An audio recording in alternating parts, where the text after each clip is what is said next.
ডাকাত ঢুকেছে, আপনারা সবাই প্রতিহত করার চেষ্টা করুন। পুলিশের অনুপস্থিতির সুযোগে 2 দিন ধরে ঢাকায় ছিনতাই ও ডাকাতির ঘটনা ঘটছে।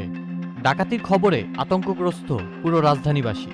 রাজধানীর বিভিন্ন এলাকায় নিজস্ব টিম গঠন করে পাহারা দিচ্ছেন স্থানীয় বাসিন্দারা। প্রয়োজনে সেনাবাহিনীকেও খবর দেওয়া হচ্ছে। 7 আগস্ট বুধবার রাত 11টার পর থেকে রাজধানীর ইসিবি চত্বর, মোহাম্মদপুর বসিলা, মানিকদি, কালশি, উত্তরা এলাকায় ডাকাতির সংবাদ শোনা গেছে।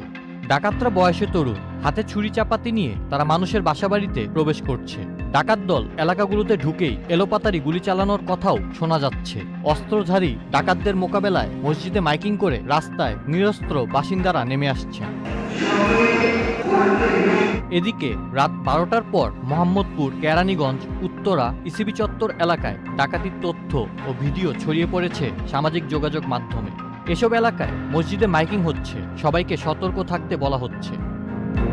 গত 5 আগস্ট শেখ হাসিনা দেশত্যাগের পর রাজধানী ঢাকার অধিকাংশ থানায় আক্রমণ হয়। এ সময় পুলিশ বাহিনীর সদস্যরা কর্মবিরতি ঘোষণা করেন। এ সুযোগে এক শ্রেণীর দুর্বৃত্ত চুরি, ডাকাতি ও লুটপাট শুরু করে। মোহাম্মদপুর বসিলার একজন বাসিন্দা রাত 12টার পর তার ফেসবুক পোস্টে ভিডিও শেয়ার করে জানান, এলাকায় লুটপাট করতে বিভিন্ন দিক থেকে ঢুকে পড়ে ডাকাত ও নাশকতাকারী দুর্বৃত্তরা। এলাকার মানুষ লাঠি হাতে বাসা থেকে রাস্তায় নেমেছেন। এর মধ্যে মসজিদ থেকে মাইকিং করে রাস্তায় নামতে বলা হয়েছে এবং সতর্ক থাকতে বলা হচ্ছে।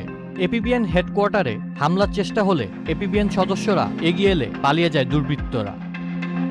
এদিকে 7 আগস্ট বুধবার আইএসপিআর থেকে জানানো হয়েছে, বর্তমান পরিস্থিতিতে জনসাধারণের জানমাল ও সরকারি গুরুত্বপূর্ণ স্থাপনাগুলোর সার্বিক নিরাপত্তা প্রদানে বাংলাদেশ সেনাবাহিনীর সদস্যরা মোতায়েন রয়েছেন। সেনাবাহিনী ক্যাম্পে সহায়তা প্রাপ্তির লক্ষ্যে তাদের দেয়া নাম্বারগুলোতেও যোগাযোগ করার জন্য বলা হয়েছে। এমন অস্থিতিশীল পরিস্থিতিতে জনমনে প্রশ্ন, দেশ স্বাভাবিক ও নিরাপদ পরিস্থিতিতে কবে ফিরবে? আউসাফুল ইসলাম আকিব, চ্যানেল। প্রিয় নম্বর সেট করে বিকাশে সেন্ড মানি করুন ফ্রি।